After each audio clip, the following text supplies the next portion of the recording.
اس کی علت بتائیں، کس راوی میں کلام، پہلے تو سند سنائیں، سند سنانے کے بعد جس راوی پر ہے اس راوی کا نام بتائیں، اور اس راوی پر کیا کلام ہے وہ کلام بتائیں، تو اس کے بعد پھر آگے بات چلے گی۔ تو یہ تو عالموں کی باتیں ہیں نا۔ اللہ اکبر، جی نہیں وہ پھر خاموش ہو گئے۔ یہ بھی اللہ کا شکر ہے کہ بندہ سمجھ میں آ گیا بات کی ساری بیان کرنے کا مقصد، انہیں معاذ اللہ ذلیل کرنا یا ان کو ٹونٹ کرنا مقصود نہیں تھا۔ بات یہ سارے سوالات کا مقصد یہ تھا کہ جب آپ کو اس کی ریکوائرمنٹس کا اور اس کے مضمون کا مفہوم کا معلوم نہیں ہے تو ایسی خام خواہ کسی روایت کے بارے میں کہہ دینا کہ بھئی یہ روایت جو ہے ضعیف ہے، تو یہ اچھی بات نہیں ہے۔ یعنی یہ میں ان کو یہ بات سمجھانا چاہ رہا تھا اور اللہ کی رحمت سے ان کو سمجھ میں آ گئی، پھر دوبارہ انہوں نے نہیں کہا کہ بھئی یہ ضعیف ہے۔ سلمان بھائی، اگر نبی پاک علیہ السلام کی احادیث آپ کا کبھی کیسے واسطہ پڑا کسی سے؟ پڑھتا رہا ہے، میرا ایک تسلسل رہا ہے ایک زمانے میں، اللہ کریم رحمت فرمائے۔ سلمان بھائی، نبی پاک علیہ السلام نے علم دین کی ترغیب بھی دلائی ہے اور ساتھ میں اس بات کو بھی ارشاد فرمایا ہے کہ علم دین حاصل کرنا ہے تو پھر وہ علماء سے معارضے کے لیے حاصل نہیں کرنا، علماء سے جھگڑا نہیں کرنا کوئی علم کی بات سیکھ کر، نہ جاہلوں پر روب جمانا ہے۔ یعنی جب ہم علم دین کے آداب پڑھتے ہیں تو اس موضوع کو علماء باقاعدہ بیان فرماتے ہیں کہ علم دین بندہ حاصل کر رہا ہے تو اس کے حاصل کرنے میں نیت کیا ہونی چاہیے۔ کبھی کبھار ایسا ہوتا ہے کہ وہ علم باقاعدہ تو حاصل نہیں کیا ہوتا لیکن ہوا کے زور پر نا کوئی آواز کانوں تک ٹکرائی ہوتی ہے کہ اگر کسی کی بات کو نہیں ماننا تو یہ دو لفظ اس کے آگے لگا دیے جائیں، یہ یوں ہے، یہ یوں ہے۔ اچھا، جو دو لفظ لگا دیے جس میں سے آپ نے بات ارشاد فرمائی یہ ضعیف ہے، تو ان دو لفظ میں بھی دوسرا لفظ بھی بتاؤں میں، دوسرا لفظ ہمارے مطالعے میں سے نہیں گزری، یہ بھی ایک ہے، کریں گے تو ہمارے مطالعے میں سے، ہماری معلومات میں سے تو نہیں گزری۔ بھئی آپ نے کتنی روایتیں آپ نے پڑھی ہوئی ہیں، کتنی حدیث کا مطالعہ کیا ہوا ہے آپ نے، اس پر ہی بندہ غور کر لے تو پھر یہ تو مطلب جس نے بہت بڑا شیخ الحدیث ہو، جس کو ہزاروں سینکڑوں روایتیں جو ہے وہ یاد ہوں، مطالعے میں سے گزری ہوں، وہ بولے میرے مطالعے میں نہیں گزری تو بندہ بولے یار ہاں بھئی ٹھیک ہے ان کے مطالعے میں نہیں گزری، تو بندہ اس پر غور کرے، اس کی تحقیق کرے، اس کا ریفرنس نکالے، حوالہ نکالے۔ اور حالت بندے کی یہ ہے کہ 40 روایتیں 40 حدیثیں جو ہے نا وہ یاد نہ ہوں اور بندہ بولے جی میرے تو مطالعے میں سے یا سماعت سے کبھی نہیں ٹکرائی ہے، مطالعے میں کبھی یہ نہیں ہے، یہ بھی ہوتا ہے۔ تو پھر واقعتاً مشکل ہی ہو جائے گا، بہت ساری چیزیں ایسے خارج ہو جائیں گی جو مطالعے سے گزری نہیں ہوں گی۔ ایسا ہی ایک عالم دین کو میں نے دیکھا، انہوں نے سلمان بھائی یہ بات جب بیان کی نا کہ یہ حدیث میرے مطالعے سے نہیں گزری، تو اس سے پہلے انہوں نے یہ بیان کیا کہ الحمدللہ حدیث پڑھاتے ہوئے 25 سال سے زائد کا عرصہ گزر چکا ہے، حدیث شریف پڑھاتے ہوئے۔ پھر فرمایا کہ لیکن یہ بات جو ہے یہ ہمارے مطالعے سے نہیں گزری، اور پھر ان کی اسٹرگل اور تتبع یہ بات بیان کرتا ہے کہ واقعی ان کا ذوق حدیث بھی ہے اور حدیث کا مطالعہ بھی ہے۔ اچھا آپ دیکھیے استاد صاحب محترم نے بھی ذکر، میں یہاں ایک اور بات کہہ دوں پھر آپ آگے چلیے گا۔ اب میں آپ کو ان کا انداز بتاتا ہوں خالد بھائی کہ جن کو اللہ نے علم سے مالا مال فرمایا ہے، آپ کے بھی استاد ہوں گے، میرے بھی ہیں، عدنان بھائی کے بھی جو ہے وہ استاد ہے، زمانہ طلبی میں آپ کو یاد ہوگا کسی ایک موضوع پر ایک روایت تھی، کسی ایک موضوع پر کیا تھی، ایک روایت تھی، اور اس روایت کی سند کے ساتھ وہ ہمارے استاد صاحب نے فرمایا کہ اس عنوان پر یہ روایت یہ پہلی مرتبہ میرے جو ہے وہ نظر سے گزری ہے۔ آپ دیکھیں یہ کون کہہ رہا ہے؟ جو حدیث کیا کر رہا ہے، جو حدیث پڑھا رہا ہے، یعنی ایک عرصے سے حدیث شریف پڑھا رہا ہے۔ تو بیان کرنے کا مقصد یہ ہے کہ جو حدیث شریف ایک عرصے سے پڑھا رہا ہے اس کو ایک روایت مل رہی ہے تو وہ اس کو کیا کر رہا ہے، اس کو لے رہا ہے، اس کو ایکسپٹ کر رہا ہے، اور اس پر اللہ کا شکر گویا کہ ادا کر رہا ہے کہ ہمارے نالج میں ایک اور بات جو ہے وہ آ گئی ہے۔ اور یہاں بندے کے پاس جو ہے نا وہ سطحی سا علم ہوتا ہے یا کچھ وہ بھی بعض اوقات نہیں ہوتا، اس کی ڈیپ میں آپ جائیں تو لکھا ہوا بعض اوقات جو ہے نا وہ دو لفظ اردو کے پڑھ کے کیا بندہ جو ہے نا وہ بیان کرے گا اور کیا کرے گا۔ تو بہرحال یہ ساری باتیں بیان کرنے کا مقصد یہ ہے کہ علم مل رہا ہے تو اس پر اللہ تعالیٰ کا کیا کرنا چاہیے، شکر ادا کرنا چاہیے، اور فضول فالتو کی بحث سے اپنے آپ کو بچانا ہی چاہیے۔ ہمارا کام ہے عمل کرنا۔ اس حوالے سے امام جلال الدین سیوطی شافعی رحمۃ اللہ تعالی کی سیرت بھی ہماری رہنمائی کرتی ہے۔ ایک انداز یہ ہے کہ کسی روایت کے بارے میں پڑھا سنا، اور یہ تو ہے ہی نہیں جی، سرے سے نہیں ہے، کسی کتاب میں ہی نہیں ہے جی، آپ تو فرما رہے ہیں نا میرے مطالعے سے نہیں گزری، بعض لوگ اتنے منہ زور ہوتے ہیں، روایت سنائی آپ نے طبیعت کے خلاف ہے یا یوں کہہ لیں مزاج کے مطابق نہیں ہے، یا اس کے اندر جو ہے وہ اپنے لیے کوئی عبرت کا جو ہے وہ سامان اس کو لینا تھا وہ نہیں لے رہا ہے ہی نہیں جی یہ روایت۔ امام سیوطی رحمۃ اللہ تعالی نے کئی ایسی روایات کے متعلق، بڑی مشہور روایت ہے ایک، اس کے بارے میں بہت سارے محدثین کرام نے اس کو نقل کیا۔ بعض روایات وہ ہوتی ہیں کہ جو مشہور ہو جاتی ہیں معاشرے میں کہ بھئی یہ یوں ہے روایت، یوں ہے روایت، اب اس کو سن کر یہ کہہ دینا اس کا ہے ہی نہیں سرے سے۔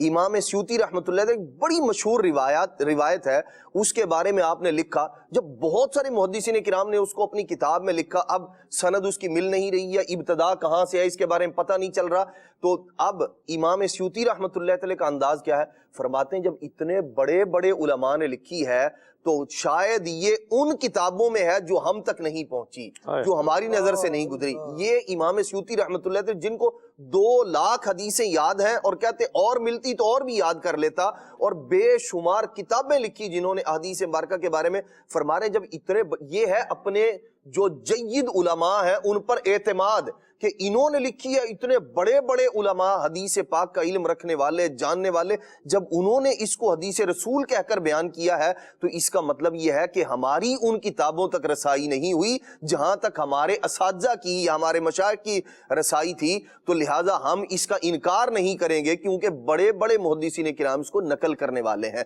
تو یہ انداز ہے امام سیوطی رحمۃ اللہ تعالی کا، پڑھا نہ لکھا، مدرسے کے پاس سے نہیں گزرا اور کہنا روایت ہی کوئی نہیں ہے جی، اور حال یہ ہے کہ سیاہ ستہ کا نہیں پتا کہ کون سی کتابیں ہیں، ان کے نام کیا ہیں۔ اللہ ہم سب کو عافیت اور سلامتی عطا فرمائے۔ ناظرین کی کالز بھی لیں گے اور میسیجز بھی لیں گے، پھر انشاءاللہ آگے بڑھیں گے۔ اللہ تعالی ہمیں دعوت اسلامی کے دینی ماحول سے وابستہ رہتے ہوئے علم دین سیکھنے کی بھی توفیق عطا فرمائے اور عمل کرنے کی بھی سعادت اللہ نصیب فرمائے، آمین۔ کال شامل کرتے ہیں۔ خلیل بھائی سے میرا یہ سوال ہے، میری عمر تقریباً 75 سال ہے، تو کوئی کمزوری کے حساب سے کوئی مطلب ایسا نسخہ بتا دیں کہ جو اس عمر میں جس کو استعمال کرے تو ذہنی طور پر اور جسمانی طور پر قوت بحال رہے۔ جزاک اللہ خیرہ۔ آمین۔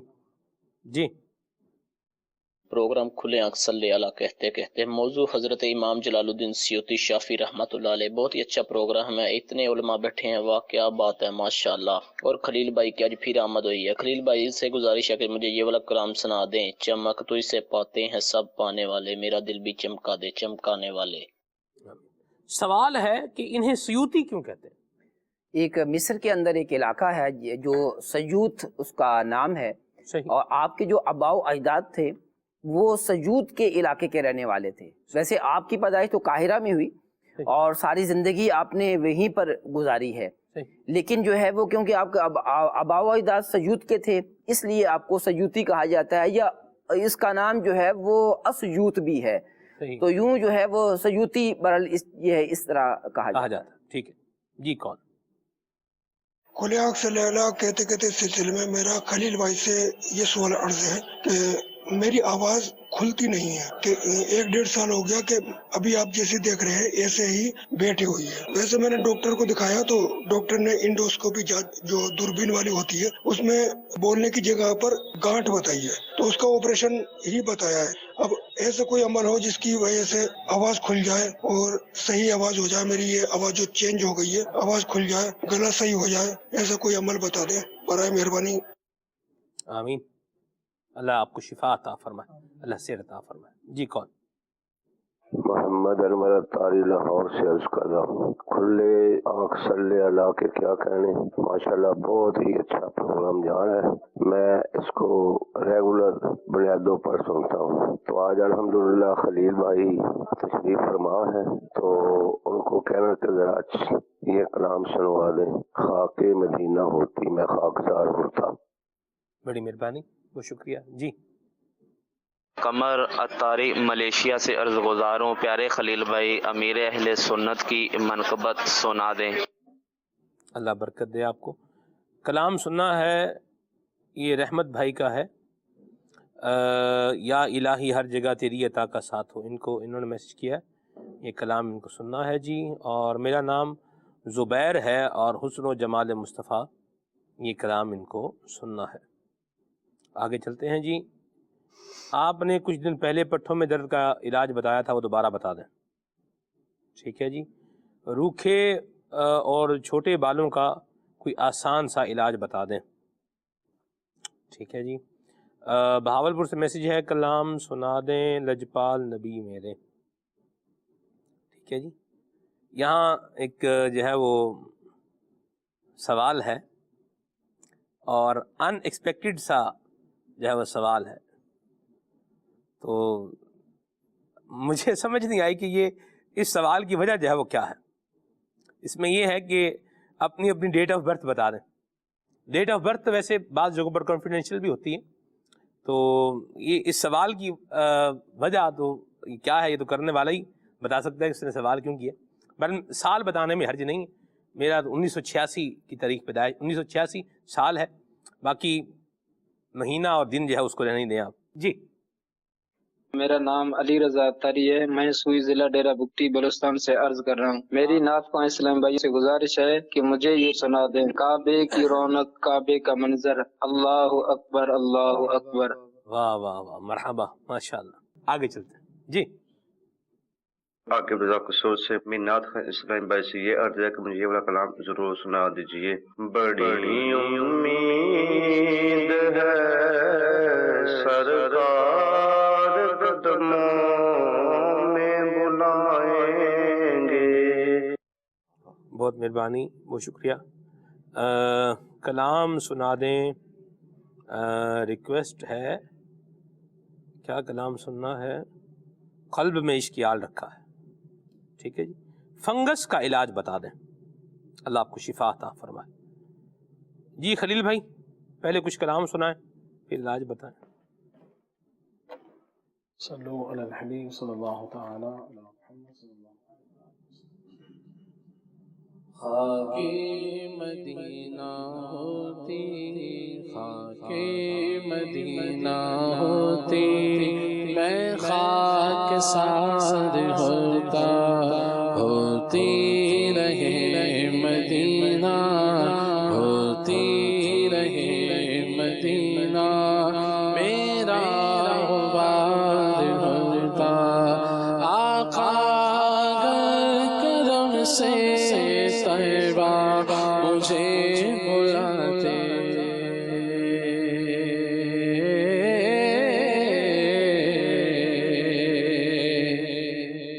آقا اگر کرم سے طیبہ مجھے بلاتے، روزے پر صدقے ہوتا، روزے پر صدقے ہوتا، اس پر نثار ہوتا.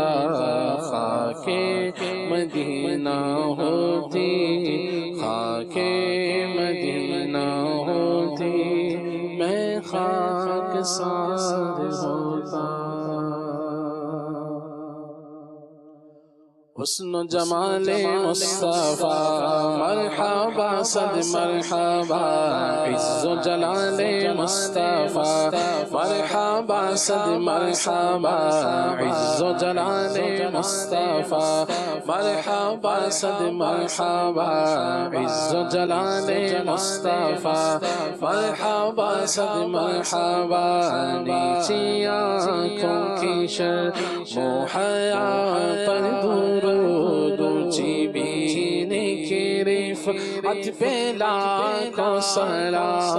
اللہ اللہ اللہ، بچپنے کی بھون اس خدا بھاتی صورت پہ لاکھوں سلام. پتلی پتلی گلے قدس کی پتیاں، ان لبوں کی نزاکت پہ لاکھوں سلام. جس سے کھاری کوئیں شیرائیں جاں بنے، اس زلال حلاوت پہ لاکھوں سلام. جس کی تسبیح سے روتے ہوئے ہنس پڑے، اس تبسم کی عادت پہ لاکھوں سلام. جس طرف اٹھ گئی دم میں دم آ گیا، اس نگاہ آیت پہ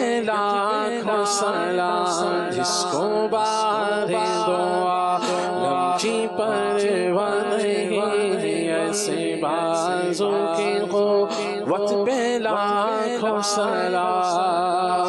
اے رضا خود صاحب، اے رضا خود صاحب قرآن ہے مداح حضور، تجھ سے کب ممکن ہے پھر مدحت رسول اللہ کی، حسن و جمال مصطفیٰ مرحبا صد مرحبا، عز و جلال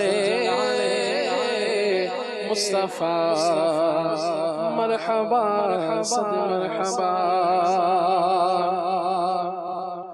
قلب میں شعال رکھا ہے، قلب میں شعال رکھا ہے، خوب اس کو سنبھال رکھا ہے، خوب اس کو سنبھال رکھا ہے۔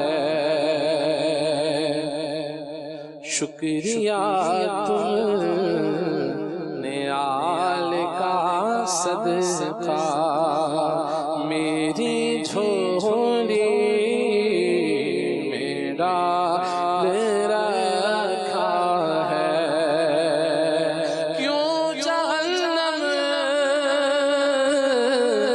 میں جاؤ سینے میں، کیوں جہنم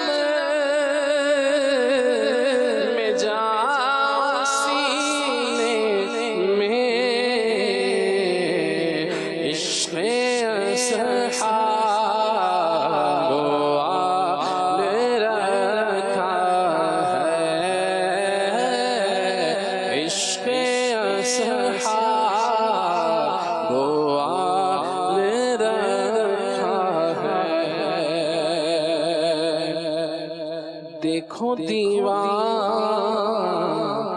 سبز گنبد میں کیسا حسن و جمال رکھا ہے، میں نے سارا اپنے صدا میرا ہر قدم پر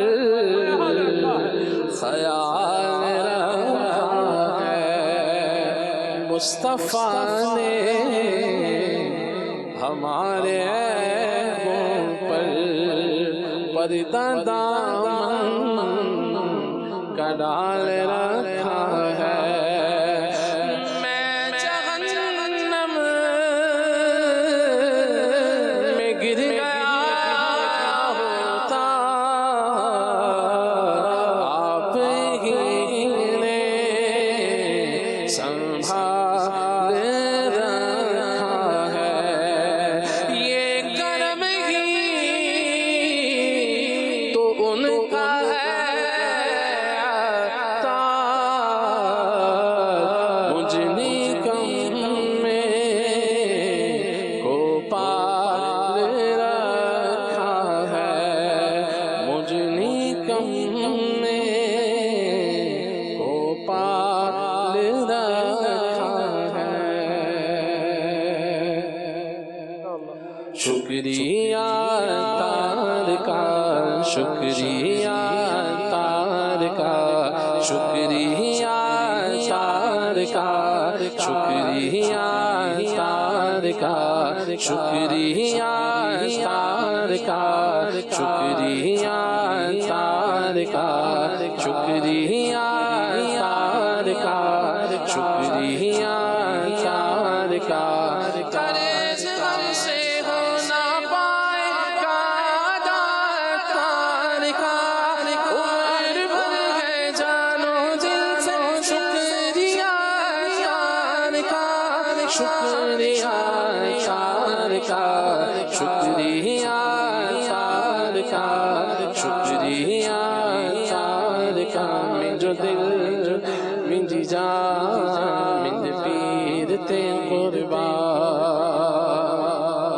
ਸਾਡਾ ਦਿਲ ਸਾਡੀ ਜਾਨ ਸਾਡੇ ਪੀਰ ਤੇ ਕੁਰਬਾਨ ਮੇਰਾ ਦਿਲ ਮੇਰੀ ਜਾਨ ਮੇਰੇ ਪੀਰ ਪਰ ਕੁਰਬਾਨ ਜਾਦੀ ਜੈ مدنی چینل جو خیر ہے مکمل جاری ہے مدنی چینل جو خیر ہے مکمل بچے بڑے سبھی امید کا ہے یہ پل کیسا حسین تحفہ کیسا حسین تحفہ کیسا حسین تحفہ عطار نے دیا ہے پوچھو نا ہم سے کیا کیا عطار نے دیا ہے شکریہ تار کا شکریہ تار کا شکریہ تار کا شکریہ ماشاءاللہ خلیل بھائی اللہ برکت دے۔ ایک بات ہے، رکن شورا سے سوال ہے، آپ کے بھی کافی اسفار رہتے ہیں، آپ اپنے سفر کی کوئی بات جو ہے وہ بتائیں۔ سفر تو بہت سارے ہوتے ہیں، اور ابھی میں نے پچھلے دنوں بہاول نگر کا سفر کیا تھا، اسے میں نے تحریر بھی کیا، انشاءاللہ 100 صفحات ہو چکے ہیں، مزید بھی کئی اور بھی اسفار تھے جی۔ تو اب باتیں تو بہت ساری ہوتی ہیں، اب جو ہے وہ علماء مشائخ سے ملاقات کا سلسلہ بھی ہوتا ہے، مدنی مراکز میں جانا بھی ہوتا ہے، تو اب جو ہے وہ ایک دم سے سوال ہوا تو ایسا کوئی واقعہ تو میرے ذہن میں نہیں آ رہا کہ جسے سنایا جائے جس میں ایسا کوئی سبق چھپا ہوا ہو، تو میں سنا دوں جی آپ کی اجازت سے۔ رکن شورا کے ساتھ میں نے ملتان شریف کا سفر کیا، تو گرمی کے دن تھے، اور گرمی بھی کیسی تھی کہ ملتان شریف کی گرمی، استاد صاحب کو سارا احوال یاد آ گیا ہوگا جی بالکل آ گیا۔ اللہ حضرت بھی جو ہے وہ سلمان بھائی بھی ساتھ تھے، مدنی چینل کے ناظرین، اور میں نے ان سے ہم بات کر رہے تھے کہ ہمیں لوئر اے سی میں جانا ہے یا پھر جو ہے اکانومی میں ہی چلے جائیں، تو میں نے ان کا ذہن بنایا اکانومی میں ہی چلتے ہیں، تو بہرحال ہم جو ہے وہ ریل میں بیٹھ گئے اور سلمان بھائی میرے ساتھ تھے، اور میں نے کہا چلیں ٹھیک ہے، یہ میرے ساتھ ہیں تو ایک اچھا سہارا ہو جائے گا، میری بھی خدمت کریں گے یہ، یعنی ایسا یہ ذہن میں آ رہا تھا۔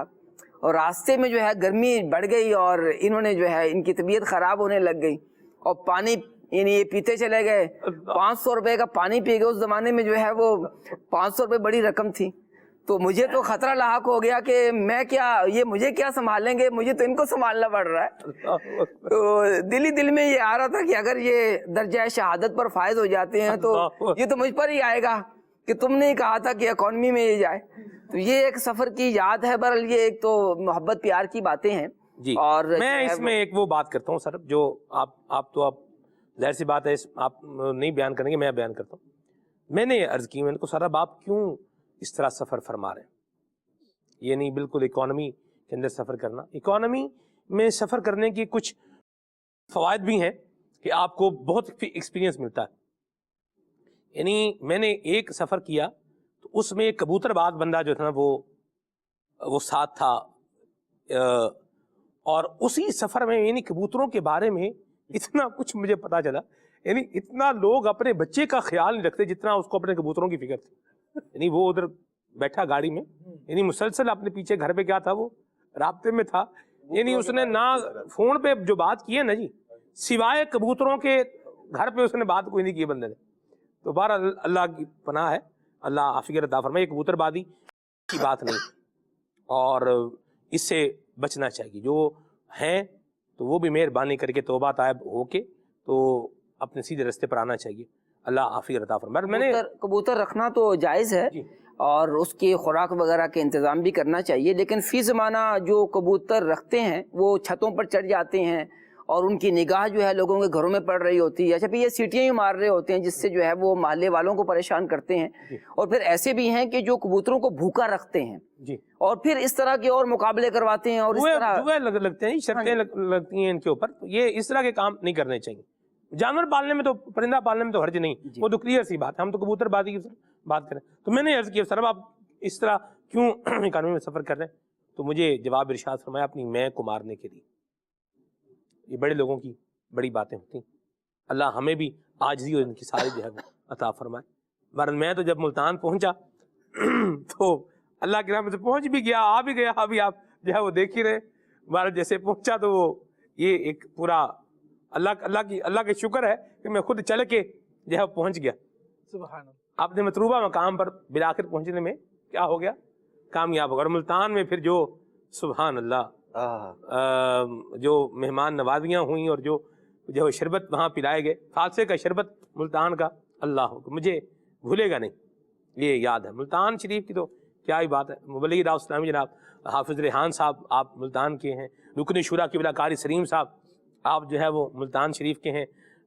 مجلس حج و عمرہ کے بڑے جید ماشاءاللہ جو ہے وہ رکن ہے حاجی الحاج جناب سلیم بلالی صاحب. حج 2023 میں بھی الحمدللہ کچھ وقت ہمیں ساتھ گزارنے کا جو ہے موقع ملا. حاجی ندیم صاحب ہیں, حاجی ندیم صاحب ہیں, اویس بھائی ہیں. سبحان اللہ, بالکل ایسی بات ہے جی. تو کیا ہی بات ہے, لوگ وقت گزر جاتا ہے, یادیں زندگی میں ایڈ ہو جاتی ہیں. بھارت اللہ ہم سب کو عافیت کے سائے میں رکھے اور سلامتی کے سائے میں رکھے.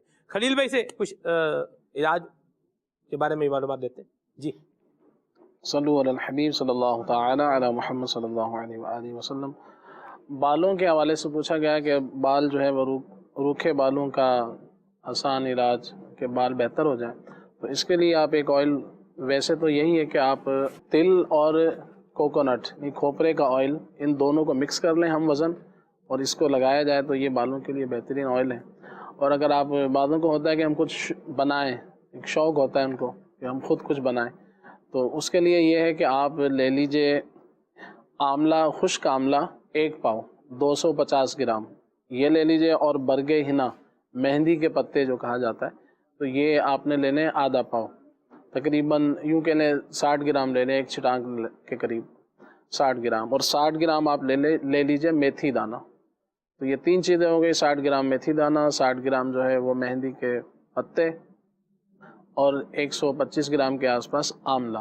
تو ان کو کرنا کیا ہے, تقریباً 4 لیٹر آپ پانی لے لیجئے, اس پانی میں اس کو پہلے دھو لیں, دھونے کے بعد پھر اس میں ڈالیں, اس میں مٹی ہوتی ہے تو وہ دھل جائے گی. صفائی ہونے کے بعد آپ اس میں پانی میں ڈال کے اس کو بھگو کے رکھ دیں رات کو, پوری رات یہ بھیگا رہے, تو صبح جو ہے اس کو جو پکا لیا جائے, نہیں پک کر یہ جب 4 لیٹر کا یوں کہہ لیں 2 لیٹر رہ جائے تو اس کو اتار لیں, اس کو چھان لیں, پھر اس پانی کو دوبارہ دوسرے برتن میں ڈال کے اس کو پھر آپ چولہے پہ رکھ دیجئے, اور اس کے اندر جو ہے 1 کلو تل کا آئل بھی ڈال دیجئے.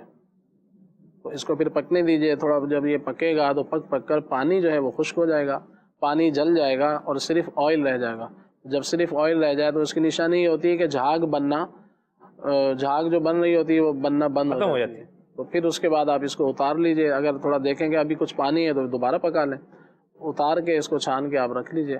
تو یہ بالوں کے لیے انشاءاللہ مفید تیل رہے گا, وہ گھر میں بنا سکتے ہیں. آواز کے حوالے سے تھا کہ آواز نہیں کھلتی, تو اس کے لیے ہے کہ باقاعدہ کسی آپ اچھے ڈاکٹر کو یا حکیم کو دکھائیں کہ وہ سارے معاملات کو دیکھیں کہ آیا کہ وجہ کیا ہے.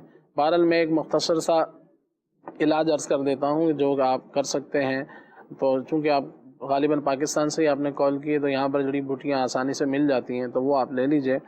تو یہ گلے کے انفیکشن کے لیے, دیگر جو گلے کے امراض ہوتے ہیں اس حوالے سے مفید ہے. عمل تاس, یہ لمبی لمبی پھلیاں ہوتی ہیں, یہ حکیموں کی دکان پہ آپ کو رکھی ہوئی ملیں گی. تو یہ آپ نے اس کو جب توڑیں گے تو اس کے اندر جو ہے وہ بٹن کی طرح گول گول گودا سا ہوتا ہے, وہ آپ نے لینا ہے تقریباً 6 گرام. عمل تاس کی بیل اور اس کا گودا 6 گرام چاہیے. عمل تاس جو اس کا جو یوں کہہ لیں پھل کہہ لیں, عمل اس کا تاس گودا ہی لینا نا. عمل تاس خلیل بھائی اگر یہ تو 6 گرام وہ نکالنے کے لیے بندہ 150-200 گرام عمل تاس لے گا تو پھر کہیں جا کے وہ 6 گرام نکلے گا. کیا فرق ہے؟ وہ عمل تاس کی پھلیاں کہہ لیں. ہاں جی پھلیاں. وہ اس کے عمل تاس کا جو درخت ہوتا ہے اس کی جو پھلیاں ہوتی ہیں وہ لمبی لمبی سی ڈنڈی کی طرح جیسے ہوں گی, تو اس کو آپ نے توڑنا ہے. اس کے اندر سے گودا جو نکلے گا تو وہ نکالنے کے لیے آپ یوں کہہ لیں 1 پاؤ تو لیں آپ. صحیح. اچھا 1 پاؤ لیں گے تو 6 گرام نکلے گا. تقریباً اس میں 6 گرام نکل ہی آئے گا, اس سے زیادہ تھوڑا سا نکل آئے گا. وہ 6 گرام آپ نے وہ اس کے جو اندر سے بٹن بلیک سے نکلیں گے اس کو گودا کہتے ہیں, تو وہ آپ نے لینا ہے 6 گرام. 6 گرام ملیٹھی لے لیجئے,